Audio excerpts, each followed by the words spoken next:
100 million viruses falling from the skies every single day. Is our planet properly prepared for an extraterrestrial invasion of disease? What if the terrible plagues that ravaged the Earth were the result of alien viruses that are constantly bombarding the planet? But are these alien viruses meant to harm us or change us in ways we can hardly imagine?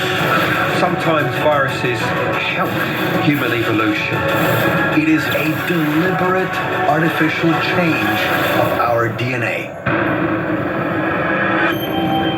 There is a doorway in the universe. Beyond it is the promise of truth. It demands we question everything we have ever been taught. The evidence is all around us.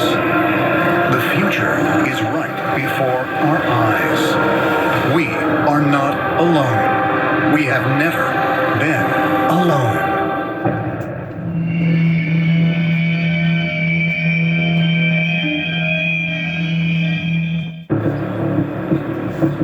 May 17th, 2016. A Stanford University study published in the journal eLife reveals a remarkable finding that dramatically changes our understanding of human evolution. The study reports that since modern humans first emerged from earlier primates, roughly 1/3 of their evolutionary adaptations have been caused not by means of natural selection, but by viruses. We have genes in our own genome that were derived from a retrovirus at some point in our history. And some actually have important functions for our development as humans. This suggests that there has been some kind of symbiotic relationship with viruses since the beginning of life itself. Sometimes viruses help human evolution. According to another study, one important human adaptation that resulted from a virus is a special layer of the human placenta that prevents a fetus from being rejected by the mother's body. The genes that create this tissue are called syncytins, and they were not originally found in human ancestors. They were acquired at a couple different points in our history, about 25 and 40 million years ago. And they're important for the connection between the mother and the fetus. Some scientists now believe that viral genes like this were as important for human evolution as natural selection. I think that horizontal gene transfer being carried out by viruses or phages was probably the primary mechanism whereby changes in species and major changes within a species occurred. Was it by pure chance that viruses helped to create a species as sophisticated as humans? Or might this viral evolution have been intelligently directed by beings from outer space? Anthropologists are telling us that humans evolved over time out of Africa, and that we had certain genetic leaps where we were suddenly smarter, our communication skills became greater. And so these genetic leaps throughout evolutionary history might have just been a natural thing, but they could have been engineered as well.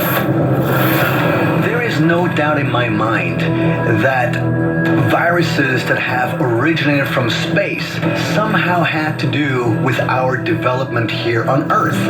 However, it is very clear that the ancient astronaut theory proposes that the one reason why we became humans as we are today is not due to an accident by some natural virus from outer space, but a deliberate artificial change of our DNA. Could humans be the subject of a bioengineering project by extraterrestrials who use viruses from space to alter our evolution? And if so, could those viruses have been delivered to Earth in comets? Ancient astronaut theorists point to a curious event in our evolutionary history, the moment humans almost went extinct. Around around 75,000 years ago, there was a bottleneck in human evolution. It suggested that the human population actually went down from millions down to just a few thousand. This is certainly something that genetics backs up, and we have to ask ourselves what was going on at this time.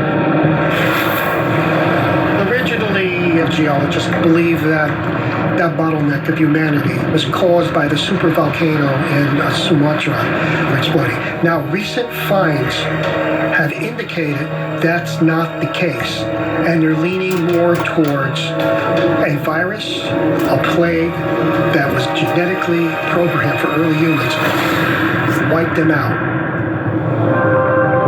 One controversial theory is that the cause of this bottleneck event was not just a virus, but a virus that was brought to Earth on a comet. According to this theory, a comet slammed into the planet with such devastating force that it created a nuclear winter, killing almost all human life on Earth. Almost, because those that could survive both the nuclear winter and the alien virus emerged as a profoundly altered and improved species. It was immediately following this event that humans first began to leave evidence of symbolic thinking, art, music, and advanced language. Somehow human beings reached another stage of evolution. It was the transformation of the human brain. Could it be, and we believe it did happen, that alien viruses infected planet Earth at this inflection point of the extinction of the human species? They implanted viruses in the human species that changed the brain. But could viruses really survive in the frozen vacuum of space? And if so, could they have come here not by accident, but as some kind of extraterrestrial invasion? Ancient astronaut theorists say yes, and suggest further clues might be found by examining a controversial theory that comets, far from being lifeless, are brimming with alien microbes, and they are headed our way. Coming up, the Great Flu Epidemic. I don't know if this is just a theory. I mean, it talks about the heading of ancient alien theories, their heading, or if this is based upon some sort of real research in regards to various viruses that has been engineered supernaturally by some sort of a supernatural force.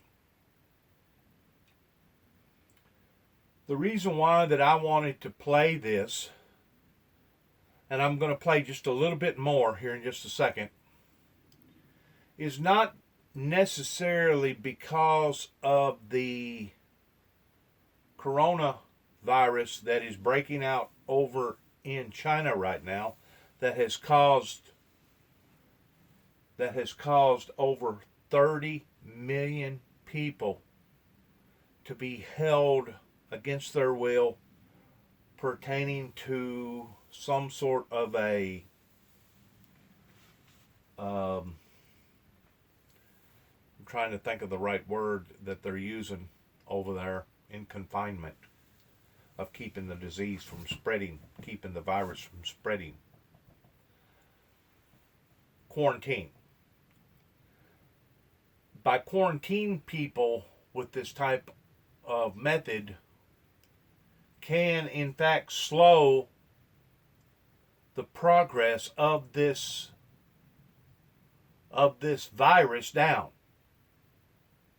But will this stop the virus if the virus is already supposed to set in motion on a world global scale? Some people really and truly believe in aliens. I personally believe that the creator of the creation, of all creation, if he had the ability to create what we can visually see, hear, and know, keep in mind, we only know of less than 10% of what is in the oceans and the seas. Less than 10% that we knowledgeably, consciously know today what is floating around in the oceans. So if we don't know but 10% of what's going on in our oceans, how much more or less do you think that we know of that could be lurking not only on the earth, but in outer space? I believe that if the Creator created all these different objects and all these different creatures and birds and rocks and planets, that God is unlimited in his design towards what he can create versus what he cannot create. In other words, there's nothing, absolutely nothing, that God cannot create, other than God cannot lie.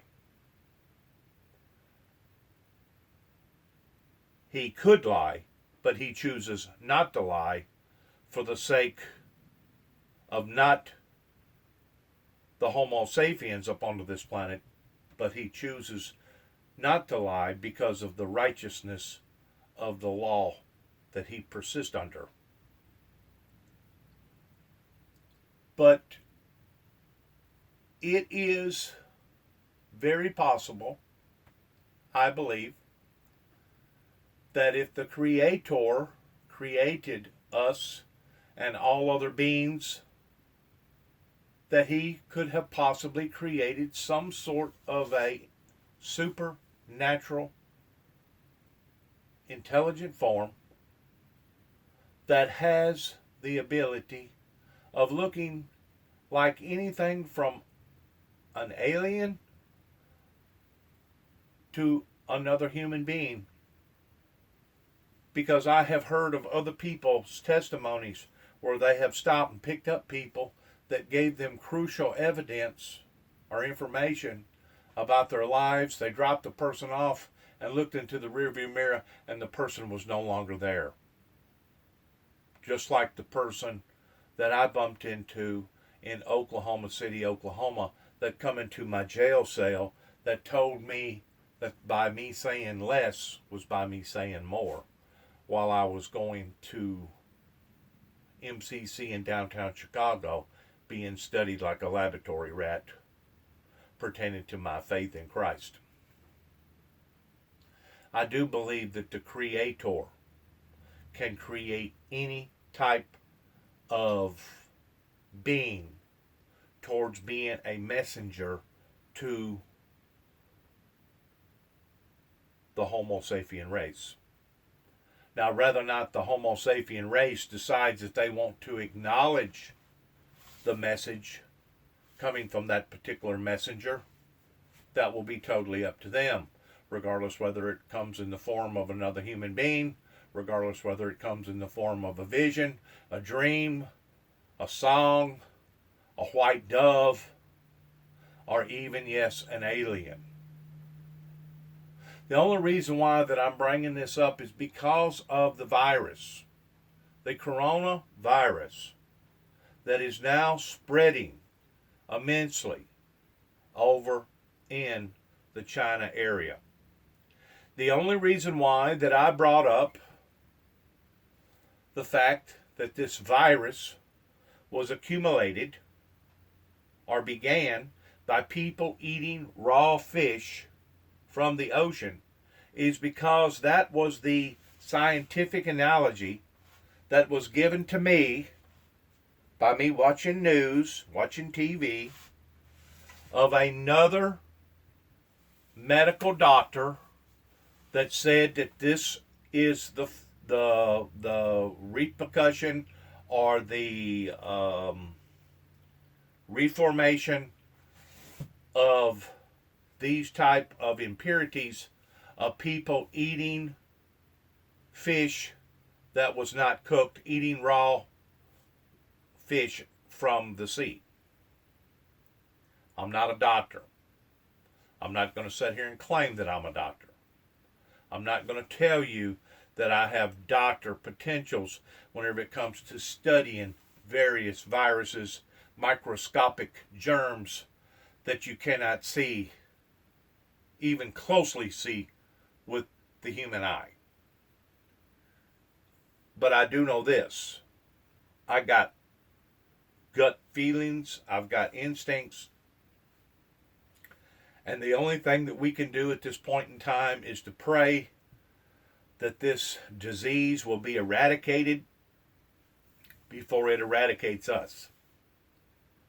There is a purpose for everything that happens, though the humans may not recognize the purpose during the time that the purpose is being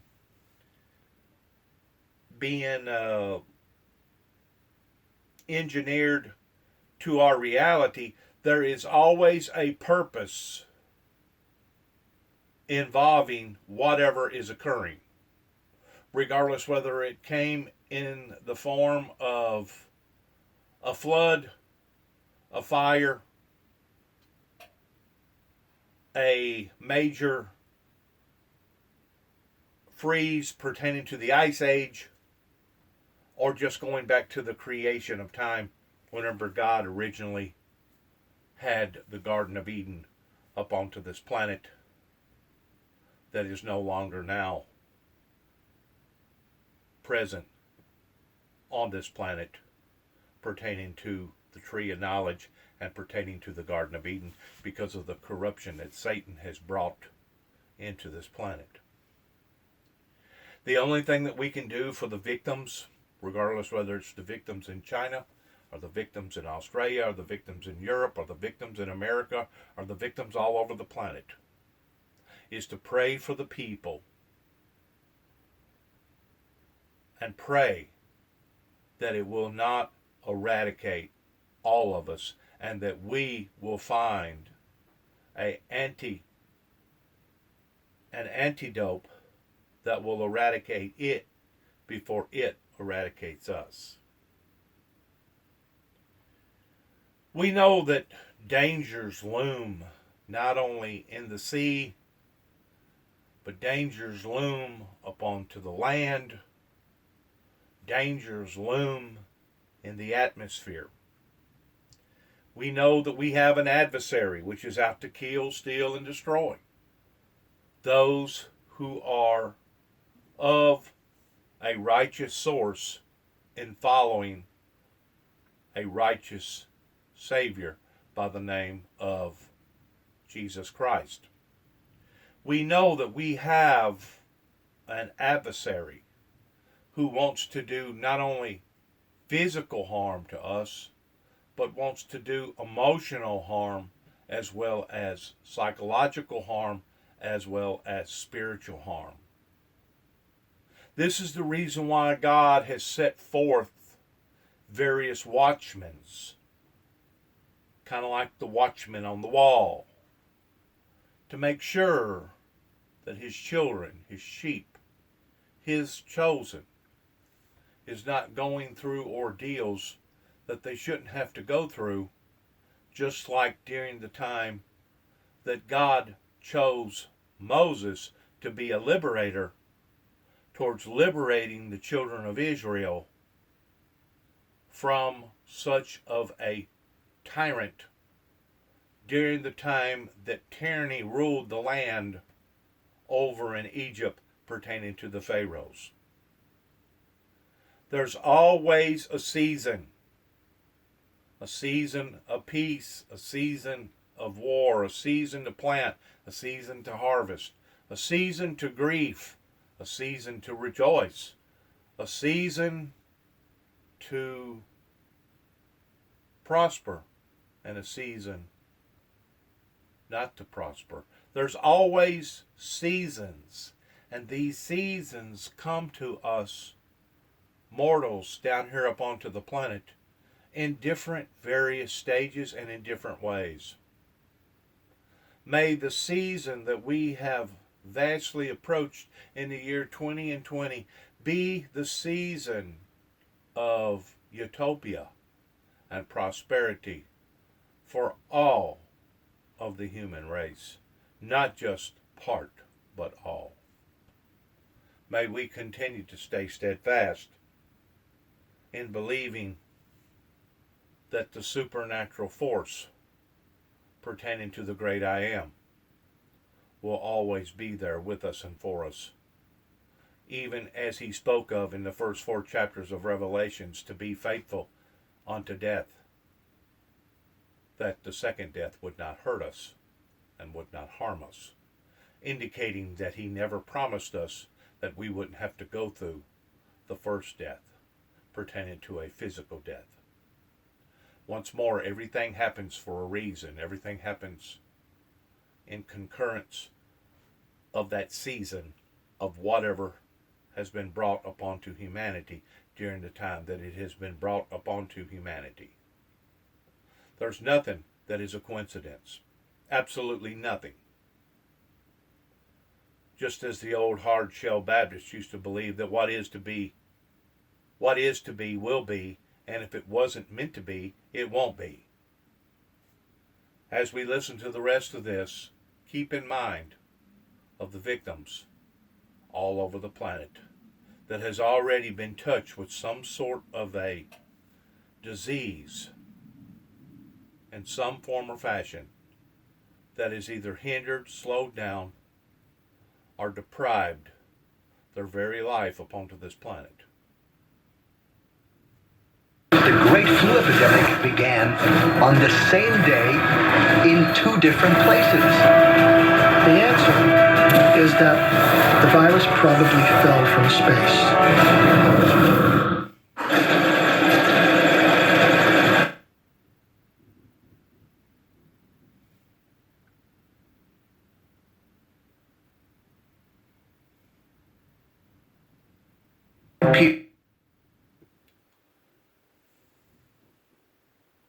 Survive for 30 days.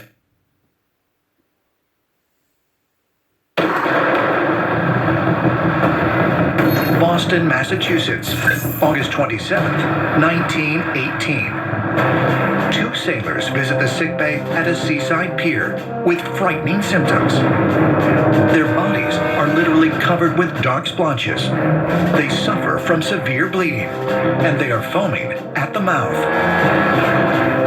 The next day, 8 more arrive with the same symptoms. And in just a few weeks, thousands die. As Boston falls into the grip of one of the deadliest viral outbreaks of all time, the Spanish flu. The 1918 Spanish flu epidemic is probably the worst epidemic in recorded human history.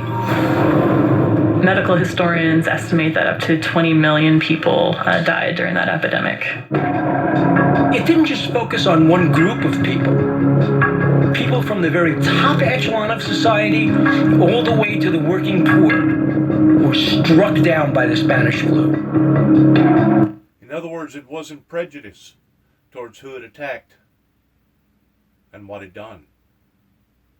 But there was a certain group of people that was not even immunized, pertaining to no type of shot, pertaining to no type of pill, that worked in these hospitals towards being guardian angels, that not one time did they even so much as get a cold. Now you tell me, what's the difference between the two? It was selected. It was chosen. Regardless of what form that it fell into, it was a chosen, selected entity to take out a certain amount of people that, who knows why, only God knows. Maybe their thinking wasn't right. Maybe they was going to contaminate the earth even further with their way of life and with their thinking. I don't know. But they was selected of being taken out, while others was selected to remain. And this has been this way in not only the Spanish flu, but the bubonic plague, the Black Plague, and other types of strange diseases that has occurred upon to this planet. Let's listen to the rest of this, because at this point in time, we felt like that it needed to be told. Half a world away, the same influenza epidemic ravages populations across India. Its starting point is traced back to the city of Bombay, and there's a strange connection between these two outbreaks. They began on the same day. One of the things that's not often discussed is that the Great Flu epidemic began on the same day in two different places, in Boston and on the other side of the world in Bombay. Now those are two spots on the earth that are virtually on opposite ends, and you have to wonder how that is possible, because you can't travel within a day by ship from Boston to India, and air travel at the time didn't exist.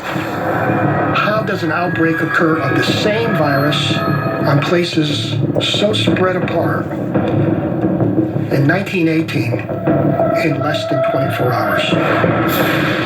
The answer is that the virus probably fell from space. Perhaps the Earth was grazed by the tail of a comet. And so that's why we had the outbreak of the epidemic on two sides of the planet.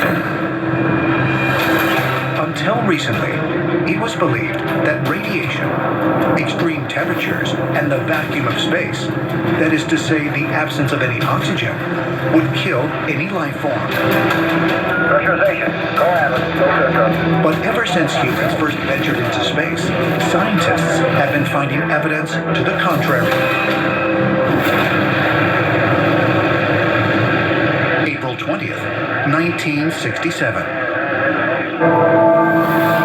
NASA's unmanned Surveyor 3 lander touches down on the moon and begins its mission collecting soil from the lunar surface. 2 years later, astronauts on the Apollo 12 mission recover parts of Surveyor 3 and return them to Earth. To the astonishment of scientists, living strep bacteria is found on the probe. But this is only the first of many cases of microorganisms surviving space travel. There have been experiments in which microorganisms have been flown to the International Space Station and exposed to the hard vacuum and the radiation and the temperature changes of deep space. And many of those organisms survive. Incredibly, several types of bacteria have thrived back on Earth after spending up to 2 years outside the International Space Station. But even more surprisingly, this durability isn't reserved for single-celled organisms alone. In September 2007, a Russian Soyuz rocket carried tiny animals called tardigrades into space to test their legendary ability to thrive in extreme environments. Tardigrades are called water bears. They're found in the polar regions on mosses and so forth. And they're beautiful little animals. They have a very unusual life history. And there were experiments in which tardigrades were carried to the International Space Station, and they were found to survive exposure to the deep space environment. And after they were brought back, there were several of the tardigrades that were still alive. Now, in the last 20 years, it was shown beyond any doubt that microbes are essentially born space travelers. They can survive almost any of the rigors that you can think of that would greet them in space. High temperatures, high radiation, intense cooling, and even intense heating.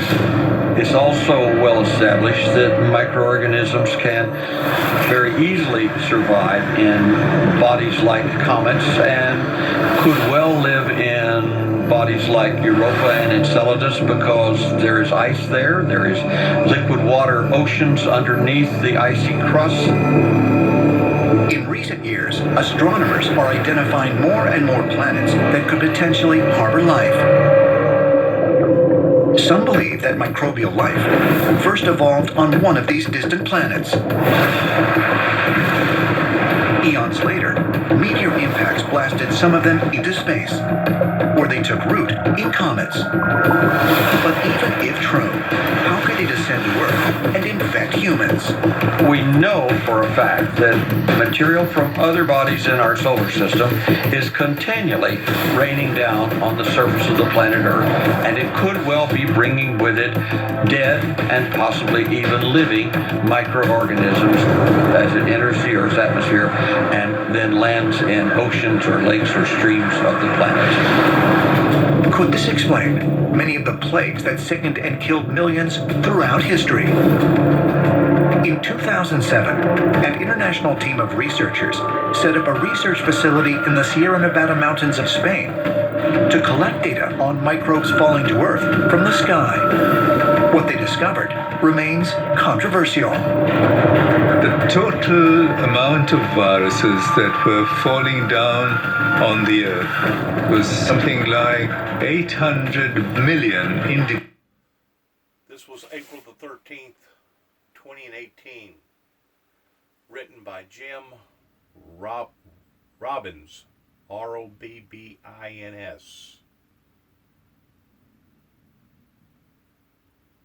Fall from the Sky Earth Day.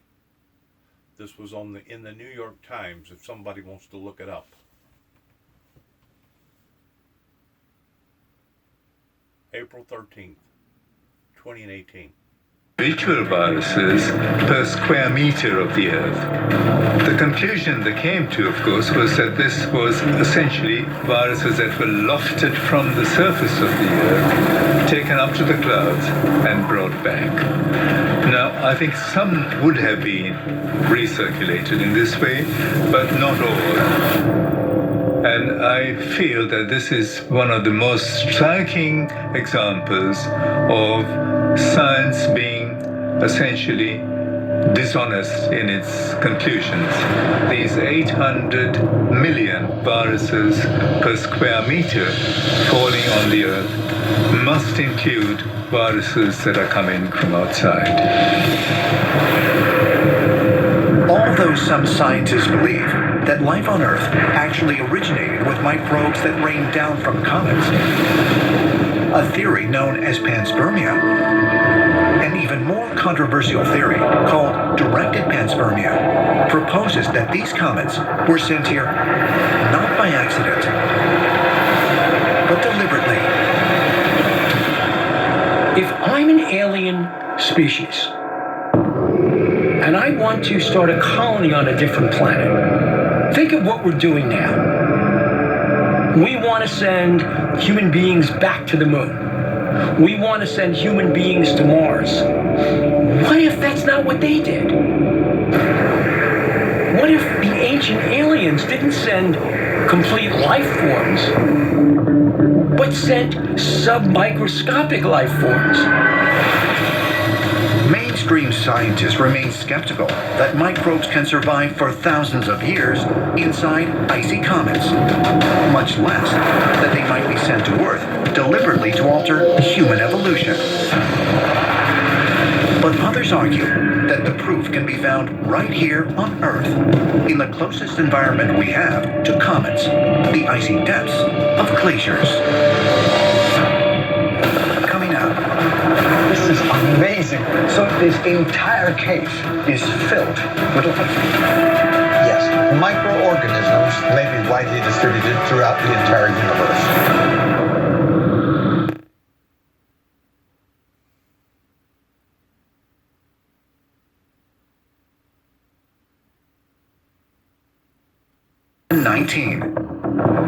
Ancient astronaut theorist Giorgio Tsoukalos and retired NASA scientist Dr. Richard Hoover are about to board a helicopter bound for a massive ice cave in the Canadian wilderness. All right, you ready for this?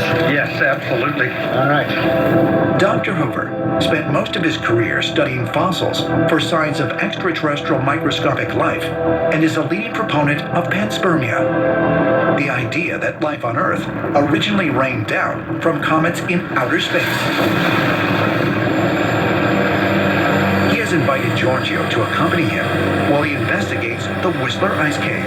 I always loved this. Where he is confident they will find the glacial ice teeming with microbial and perhaps even more sophisticated life forms.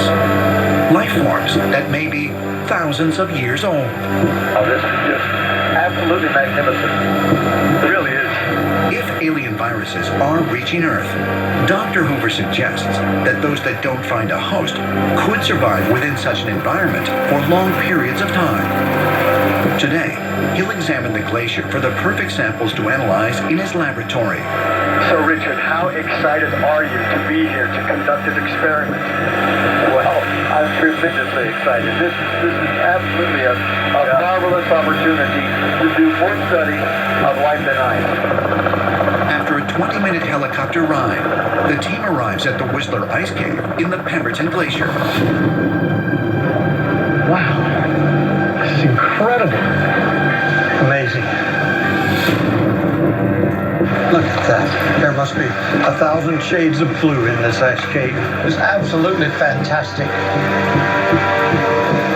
Now you keep in mind, pertaining to global warming, that our ice is steadily melting.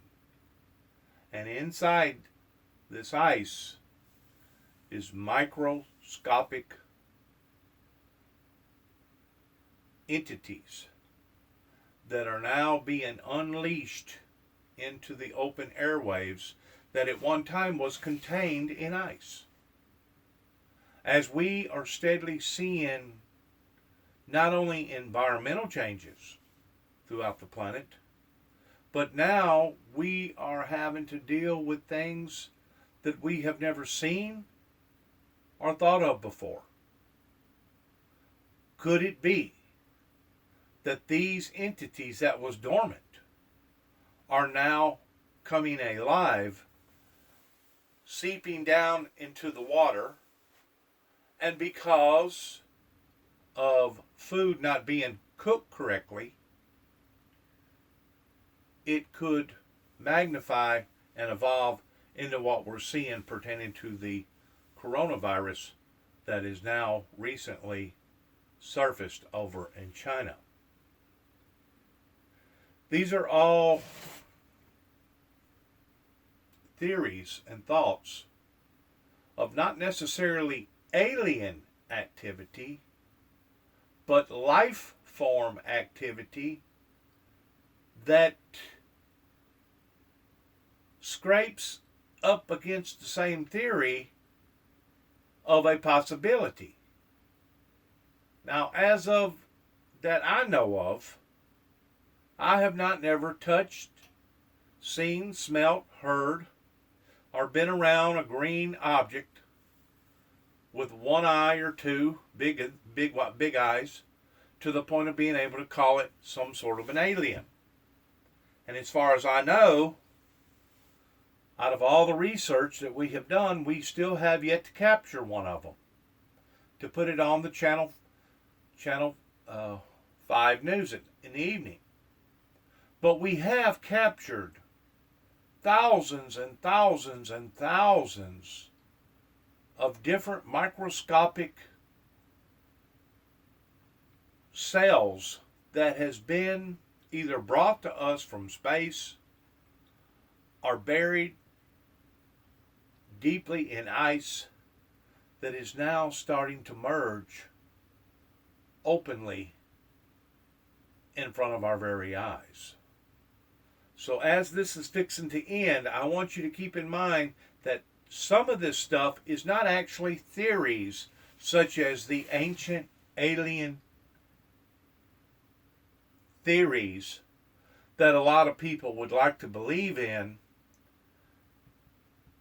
which I don't want to believe in aliens, but at the same time, I do not want to limit my ability in thinking of how creative is the Creator that if he created all of this, that we only know basically 10% of, what other has he created of the 90% that we don't know nothing of? We are nothing more than just little specks of grains of sand compared to not only the size of the earth, but the size of the galaxy, the size of the universe.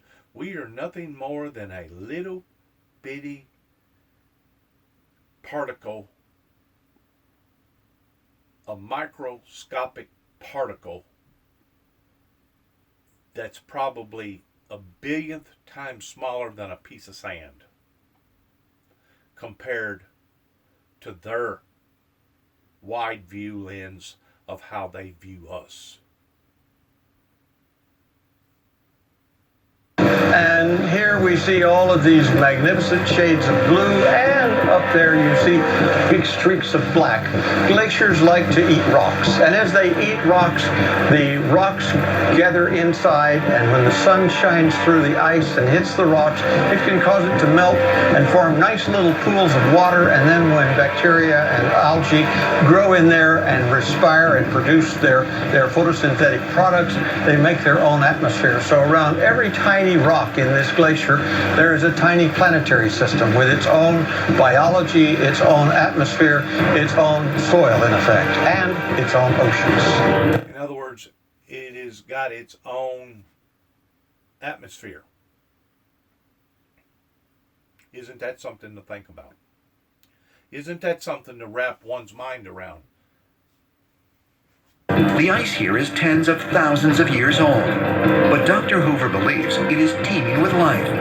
Wow, I mean, this is spectacular. So you just described basically our environment on a microscopic level. Exactly. There's an enormous amount of biology above us and throughout this wonderful glacier. And we're not just talking about atoms. We're talking about organisms that are alive.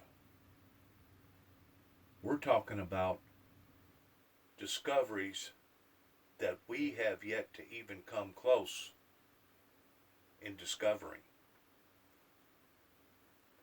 That's why it is so imperative, it is so essential that you have a good footing, or you have a good anchoring system up onto that in which what you know is the evolving, submerging force that has created all the creation, which is Yahweh,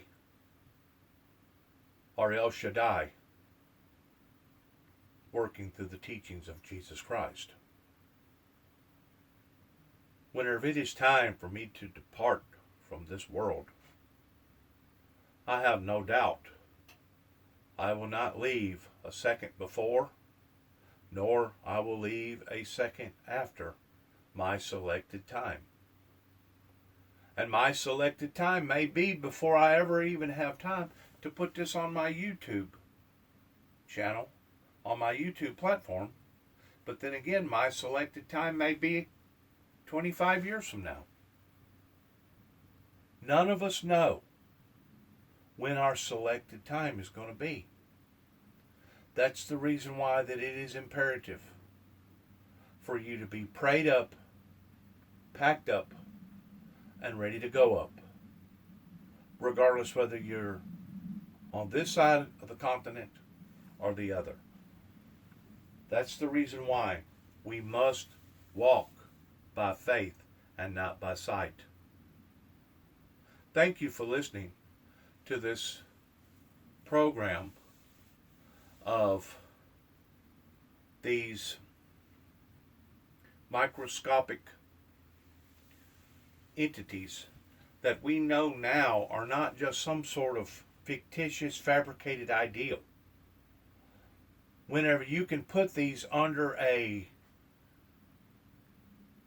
micrometer, a microscope and a micrometer that can see various entities that are smaller than a human hair, 1 trillion times smaller than a human hair. You know that these entities that we're looking at are not ideals. These are actual facts that has helped to create our solar system. And we are part of that grand design of this solar system. Thanks again. Good luck to all of us. And shalom. And may God have mercy on his righteous people. And may God bless the Americans. And God bless America.